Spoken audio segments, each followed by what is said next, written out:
Hello everyone, Luke Smith here. This is going to be a short reading video but long bit at the end. I'm just going to record a bit of it today for Saturday's video.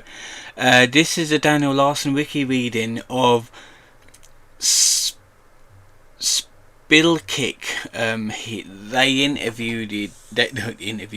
They interviewed Daniel Larson a while back. I'm gonna pop the actual interview bit at the end of this video, so we're gonna give it a read. The Spiddlekick interview is an interview that took place on September 16th, 2022, like almost 3 years ago, between Daniel, who was paid $100 beforehand, and Kiwi Farms user Spiddlekick. While recorded in 2022, the footage for it was released in 2023.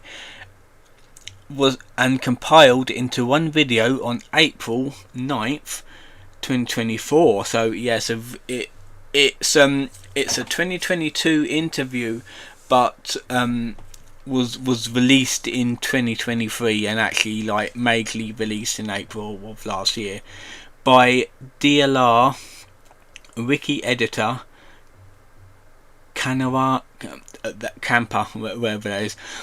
The video reveals crucial information about Daniel's childhood, his time in the detention centre, how him and Bob met, information surrounding the custody battle for him after being removed from his parents' care by social services, and other fascinating information surrounding himself that was unknown prior.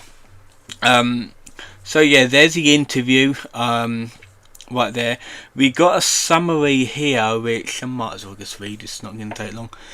The following are main points within this interview from Daniel himself. Keep in mind that due to Daniel's consistent tendency to lie, much of what he says within the full interview may be inaccurate or completely made up. Daniel's feelings towards the centre are mixed, as he wasn't allowed to go out into the world. He also claimed that they didn't learn normal skills, as they never needed them. Well, if you have a disability, then yes, you kind of need normal skills as well. It is unclear what this means. Staff are also stated to have to be called leaders. Once a week, Daniel met with a therapist, and once a month, Daniel would meet with a doctor who supplied him with medication. The group home Daniel stayed at during his time living in the detention centre was called a cottage. Oh God, he was not cottaging back then, was he?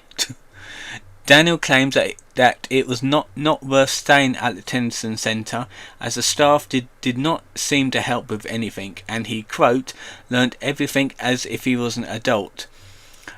Daniel lived at the detention centre for a year and a half. Daniel claimed to have been taken third grade math and fourth grade science, despite at the time attending the detention centre, being well into his teens. So to be fair, I'm pretty sure that they would give you educational classes in group homes like that. On weekends, the detention centre would do field trips. These field trips consist of going hiking, going to the zoo and the aquarium. Not much of a field trip, so nowadays it needs to be a variety of stuff. Daniel claims these trips got boring quickly after 2 weeks due to the same activities being repeated. Like I said, it'll get boring after a while. You need more variety. This contributed to his dislike of daily groups in the disability programs, due to them being repetitive. Daniel claims to have worked with one of his teachers for 2 years, due to him being extremely successful with her. After leaving the detention centre's cottage program, Daniel claimed to have been bumped up to a grade due to how successful he was doing. Daniel claims that the reason for him being followed around by staff in school was not due to him being unable to care for himself, but because he had a good friendship with the teachers. During the day, he'd go anywhere with a teacher due to having a friendship that, in his words, couldn't be broken. While in school, Daniel was not fond of his history teachers.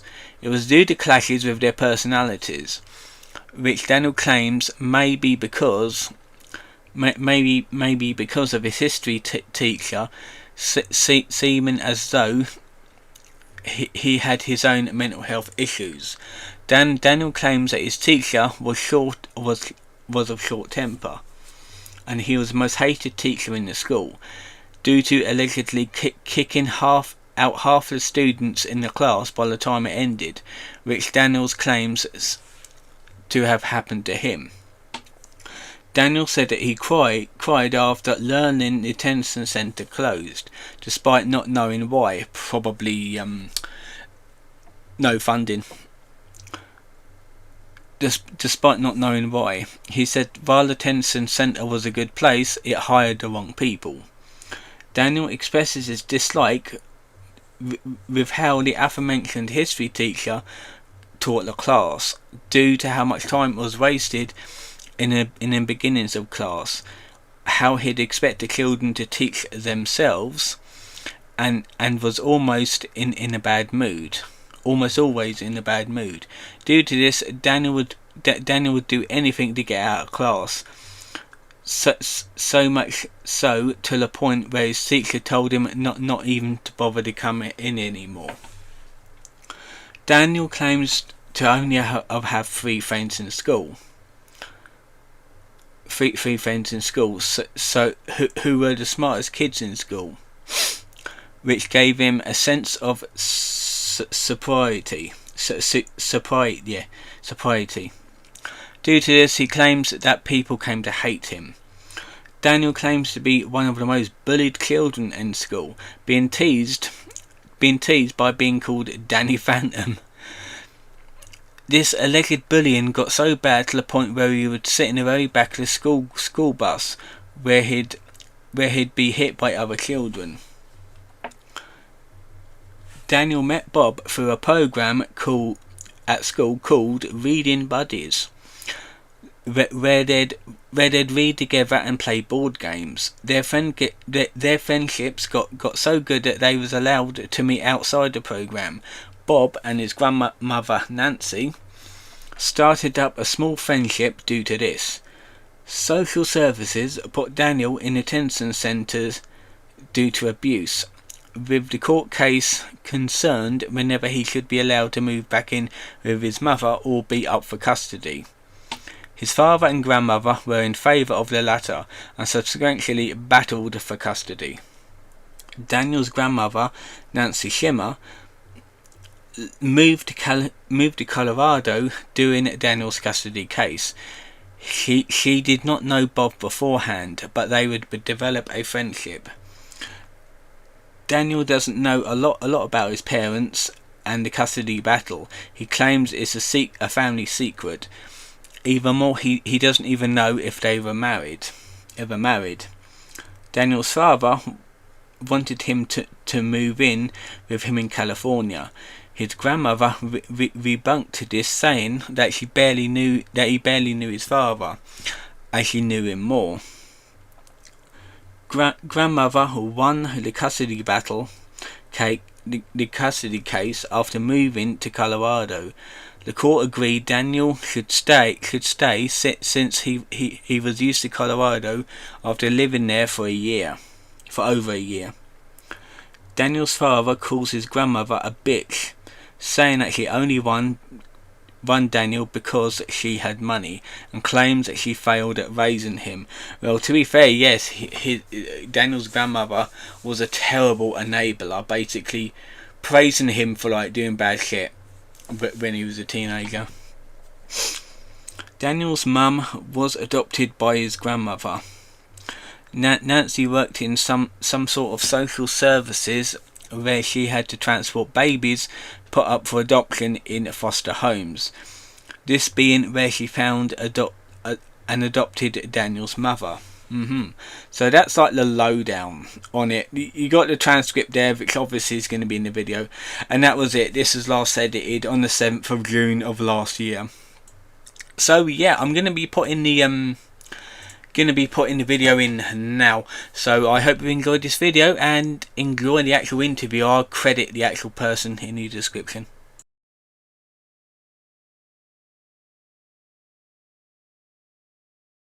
I mean, it was kind of day to day. Some days I did, other days it was annoying. I think one of the things I didn't really like was how I didn't go out in the world. It was all one location. So if we did public, it was like with a group of people, um, with like a leader. They call them staff. Um, And I really didn't learn like the normal skills that you would need like in real life because we never needed.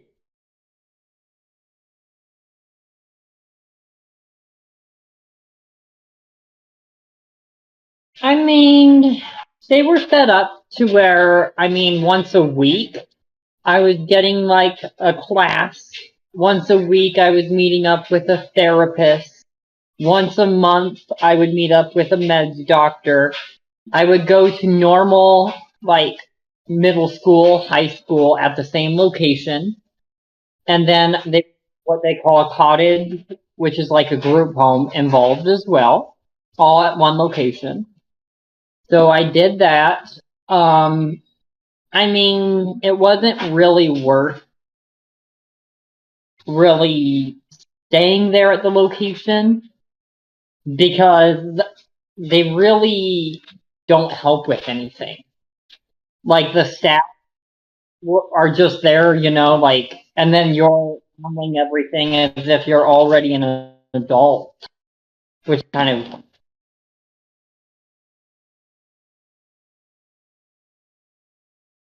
I lived at the Tennyson Center for like a year and a half.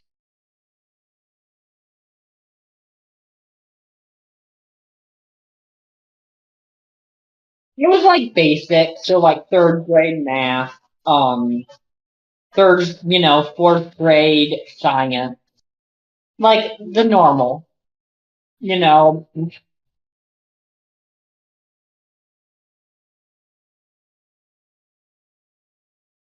On weekends, they would do field trips on Saturday and Sunday. Um, and I mean, that is like normal stuff that you would do like in school. So it would be like going up to the mountains and hiking for 2 hours. There would be going to like the Denver Zoo or the Denver Aquarium.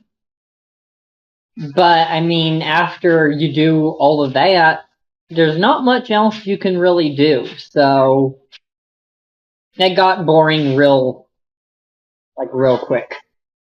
After like a good 2 weeks, because we were like doing the same stuff, which is part of the reason why I don't like. If you know like what day program stuff is, it's like where if you don't have a job and you're in like disability services, you can like a group of people and just do fun things.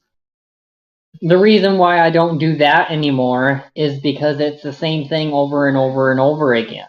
And I would rather have a job. I would rather do my music or do what I'm doing now and actually talk with new people rather than the same thing every single day.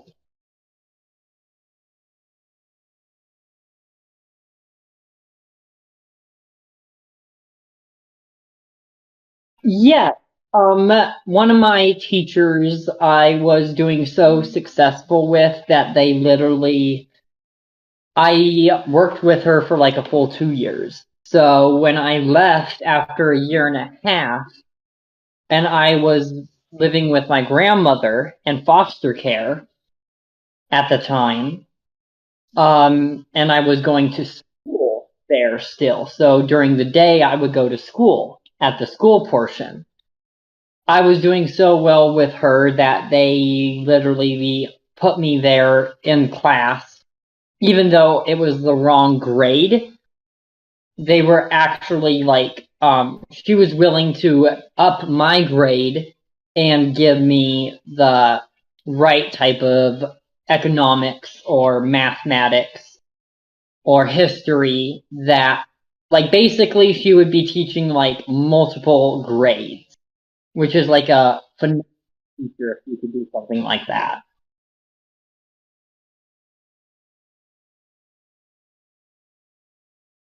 Yeah, I mean, she was the type of person, I'm pretty sure you've seen people in like the Reddit, the Daniel Larson Reddit, which is run by fans. It's not run by me, but it's run by fans.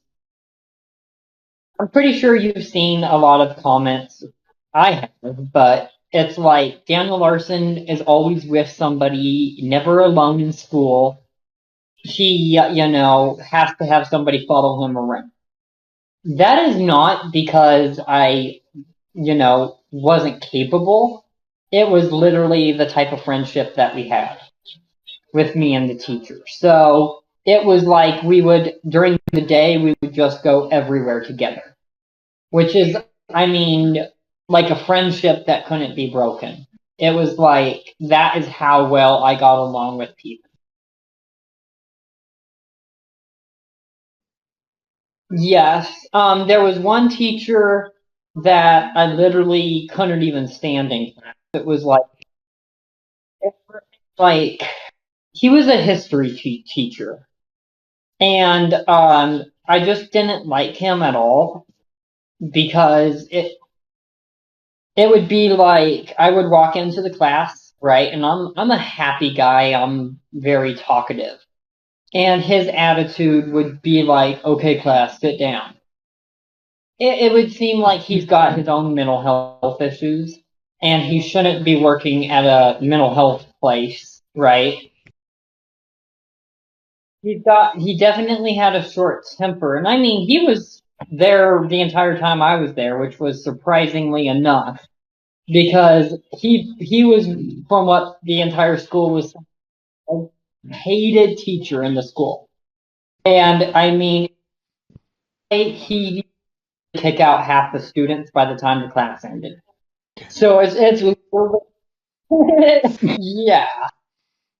I was like literally one of them that he actually told me to just leave his class, and yeah, like literally, and it's like, why would it even do that? When I try to speak up about it, because I go to school there as my own mentally health, right?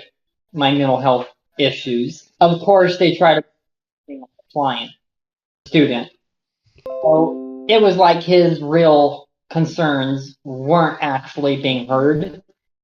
And I actually found out that the Tennyson Center closed and are no longer in service, which I actually cried um, about a month ago that they have been shut down. So I don't know why they shut down, but I was told that they were a company that was just, locally owned, really, really good company that just hired the wrong people, I guess.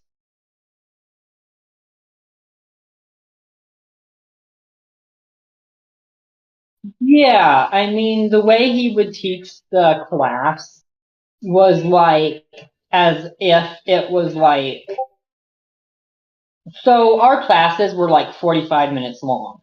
And it was like the normal classes that you would get in like a normal school. So it was like a normal day where you would go to class A, you would move to class B, things like that. So you wouldn't have the same teacher. The bad thing about, I didn't like the way he was teaching it because I would go into his class, we would start maybe after 10 minutes, right? So we really only had 30 minutes left of class, and he would just be, like he acted like everything was not his job. Like he would give you your paperwork and he would expect you to teach yourself. So I guess So, I mean, I don't think we really clashed or anything. Um, I think it was just like I would go to class with memories of like the day previously. I would be in a bad mood. He would already be in a bad mood. You know what I'm saying? And those two bad moods would not really work. So what would happen was I would do anything I could just to get out of the class. And then his response was, "Don't even come to my class," which,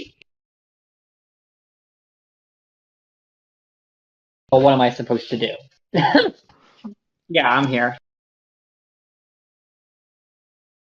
Yeah, I had kind of crazy to say this, but I literally had two.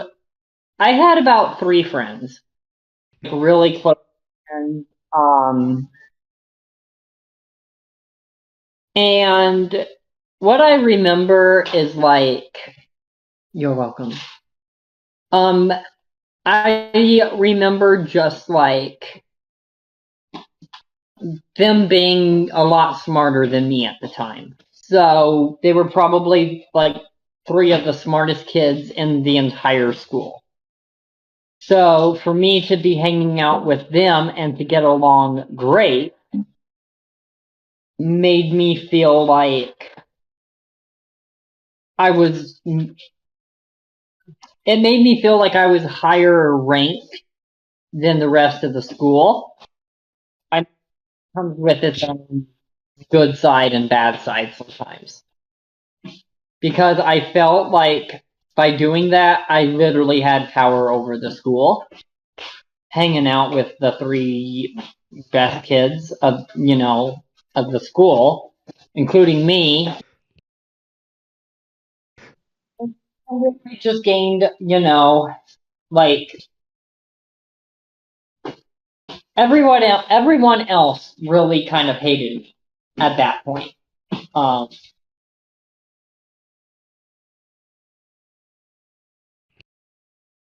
I was probably one of the most bullied in the school. Yeah, so on the Disney Channel, I think it was, there was a TV show called Danny Phantom. Um, so like one of the things that everyone would do is they would mimic, as a way of hating on me, calling me Danny Phantom. Like, hey, Danny Phantom, and actually say it like that to on purpose piss me off. Say that, and call me by my regular name, and I mean, it was like going viral in the school. So I was screwed, basically. That became like one of the biggest things in school. You called me Danny Phantom, you were basically a bully. Um, Kind of like Cracko. If you say the word Cracko in my Daniel Larson fan base, you're a troll. It's kind of like that. Um, but yeah, that was one of the big things that happened. With that, I was on the school bus, um, getting bullied to the point that I would sit all the way in the back of the school bus, and anybody that sat back there with me would literally like actually try to hit me because, I mean, I guess there's nothing that you could really do on a school bus.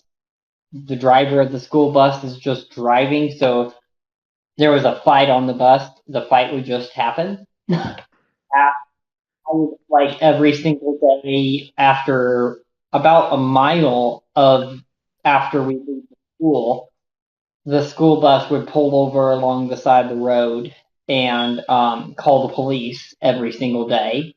So there were days to where I was actually like 5 hours delayed on the bus and didn't get home until 8 or 9 o'clock at night, which is not. And the school gets out at like 2:30, so for me to get home after dinner, and then it's like, well, what are we doing for dinner? Is kind of jacked up. It was a very, very violent place. And then, I mean, they had one room, I guess, to where it's like a brick room, they call it.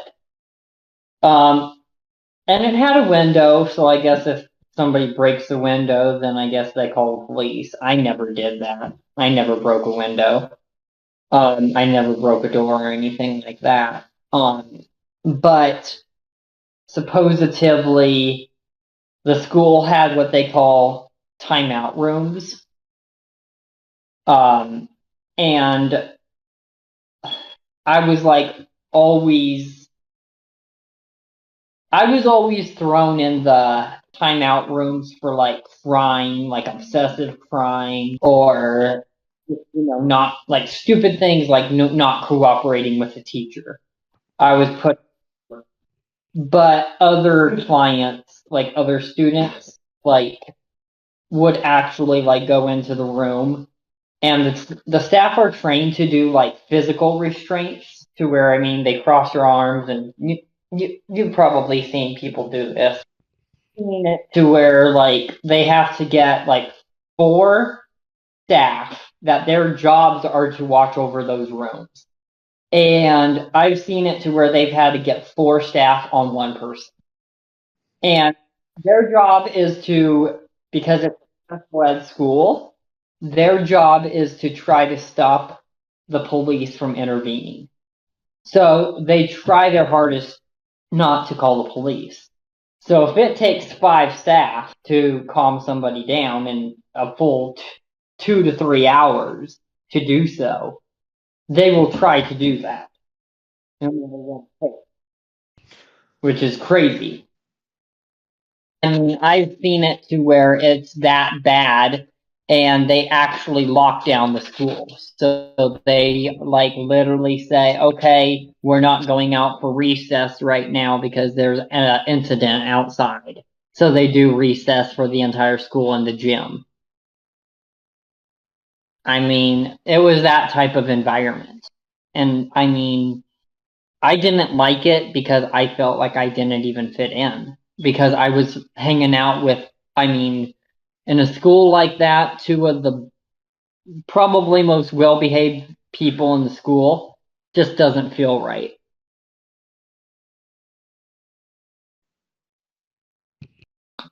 Yeah, so I met Bob. There was once a week, there was a class, I would call it, or a club called Reading Buddies. And it's like an hour to where you would go, right, into the school library, and you would be paired up with what they call a reading buddy. And Bob was one of the people that was one of the options of people that I could choose from to be my reading buddy.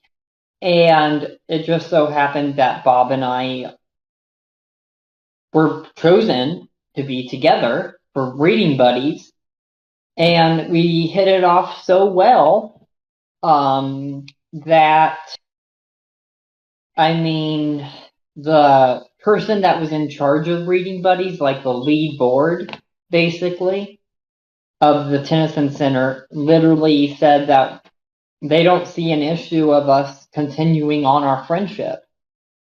And it's lasted to this day.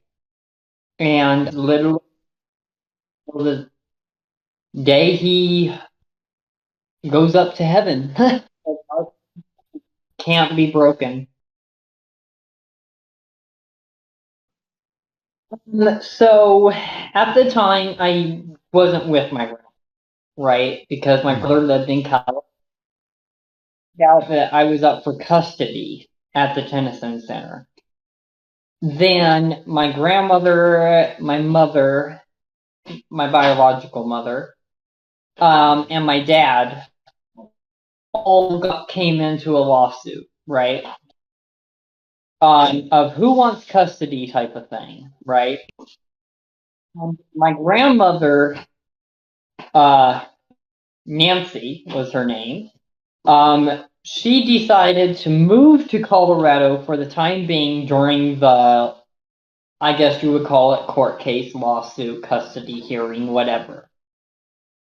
And my grandmother had two options: to go back to California or to stay here in Colorado. My grandmother made the decision that since I lived in Colorado at the time, to just stay here in Colorado, right? And so my grandmother won the custody case. And at that time, I was still staying at the Tennyson Center, in and out of foster care during the custody stuff. And then during that time, I mean, I kind of did, what I wasn't supposed to do. But I mean, if you don't do something like that, you don't always grow, right? Sometimes you do something, cross the line a little bit. So I told Bob about my grandmother at the time. And I was like, I know this is not okay. I don't remember what I said, but I literally said if there's a way that we could stay in communication, that would be great. And it just so happened that it worked out. It was like a friendship, a little bit.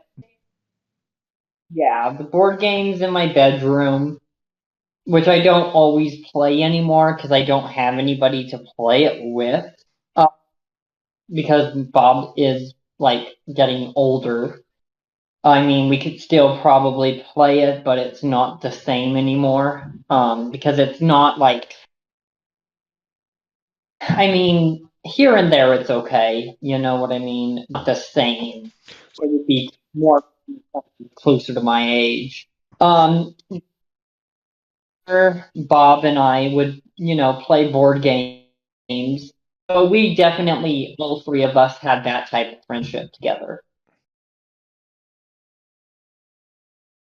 Well, I want to say that it was very boring. It was a lot of the same stuff that Tennyson Center kind of was. It was, I wake up in the morning, right?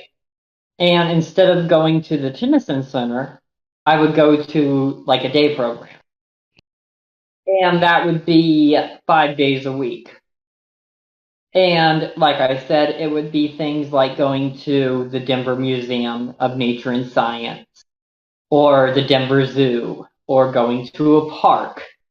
Um, Maybe go hiking in the mountains of Denver, Colorado, right? Pretty much just said all the options just right there, right?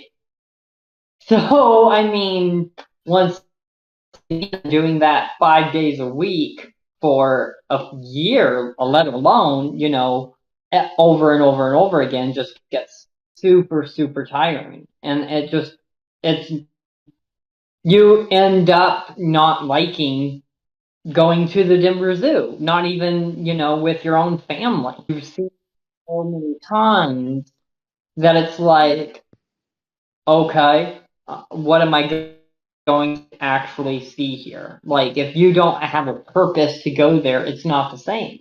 Uh, and so it's probably one of the biggest things that I didn't like. As far as my life, the provider, right, or whoever I was staying with, right?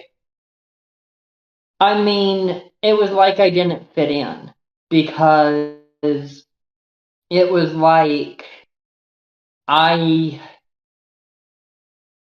I know this sounds crazy for me to say, but like right now I'm speaking very, very fine, right? Speaking with speaking like, and I know what I'm talking. People try to say that I have autism, and I don't always think that it's autism.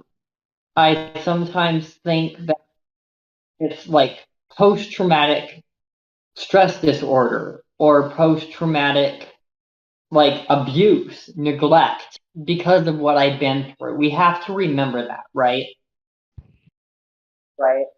So sometimes I feel like I panic at times that I shouldn't. And if no one around me knows like what I need or communicates well with me, then it doesn't help at all. It turns into arguments. Yes, because my mother and my dad, I guess, I'm not fully sure of their story because I was never told anything and it was kind of like a family secret. So it's something that I don't even know to this day. It's like a big mystery to me. But I guess my mother and my father were in a divorce or something like that. Okay. Or they were never even married to begin with. I don't know. But my dad still lived in California. Well, I was living with my mother in Colorado, right? And social services, I guess, is what put me into the Tennyson Center when they found out about the abuse. So it was really, in the end, it was a legal battle between am I safe enough to go back to my mother or should I be put up for custody, which I think my dad tried, or my grandmother, one of the two, wanted me up for custody. And they were speaking up about it at the time, right? About my mother. And so what that ended up happening was my dad got involved and was like, come live with me in California. And then my grandmother was like, Daniel doesn't even know his dad. I know Daniel a lot more because I was one of the closest people to him when he lived in California. My grandmother got involved, right? As far as the court, they were trying to figure out who would be the best fit for me, my dad or my grandmother. So grandmother moved to Colorado and said that my grandmother would stay here in Colorado because I'm used to Colorado after a year and a half, right? Then my grandmother, the court basically said easy win. And tries to say to this day that like your grandmother's a bitch because she won you over just the fact that she had money. She didn't actually raise you well because if she would have raised you well, she would have taught you right from wrong. She would have taught you skills. And it was like, well, I mean, my dad is right, but I mean, I can't blame my grandmother for that because I didn't know my dad that much, right? So I feel like everybody has their own feelings, and it is what it is. I that I could get to my father, um, just like I want to get closer to my mother because the entire situation is just screwed. It's, situation. I really want to get closer to them. But now that I am, I mean, it's easy enough to say now 1 billion views, and I am only growing more and more and more. I get spotted in public on a daily basis. Not everyone wants to be affiliated in that, and that's now a new struggle that I have to get over. Um, and I'm slowly losing Bob because of my popularity. Like Bob is paranoid sometimes of being in public, so it's enjoy it while you can. But yeah, that's that's what's going on in my life. She was on my mother's. I know a lot about my mother, very much, but supposedly my grandmother was in, I don't want to say social services herself, like a case manager, caseworker, but I think she was something like that. And she kept talking a lot about like how she was like when a baby's put up for adoption, she was always the one that had to drive the babies to, you know what I mean, to their foster care or whatever. All I know is that my mother at a young age was put up for adoption. Okay. And my grandmother, Nancy, right, adopted my mother. So my mother never really knew her mother, right? So that's where my mother's, I guess, trauma came from.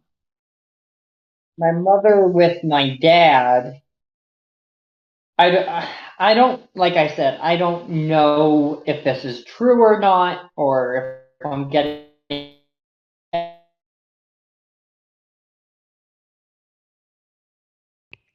because that's what it is now. They, my mother, from my understanding, had me at a young age to where she wasn't financially ready, she wasn't mentally ready. So when that happened, my mother didn't know how to take care of me. Let's just say it that way. Uh, so that created trauma in the family. And I don't blame, you know, my mother for that. I don't blame anyone for that. I'm happy to be here. I'm happy to be alive because I wouldn't be here otherwise, right? And I feel like my job in this world is to do, I feel like everybody should do what makes them happy. That's how I feel.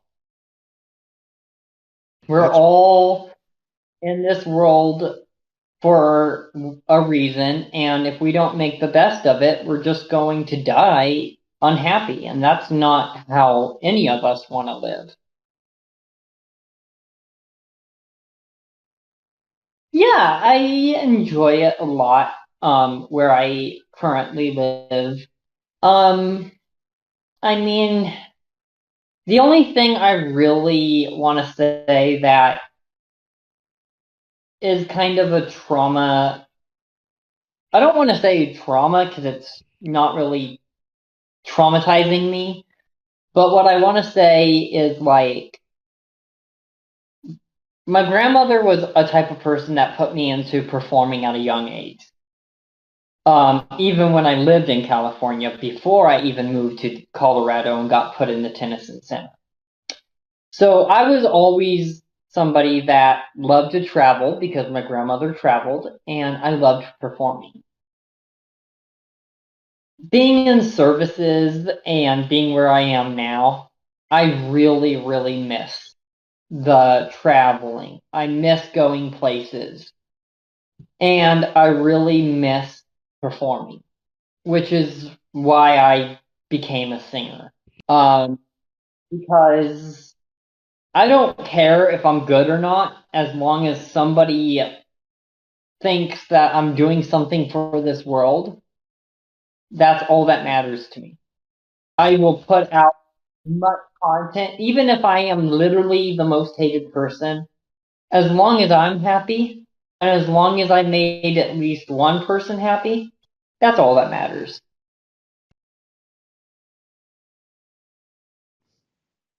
Yes, I do.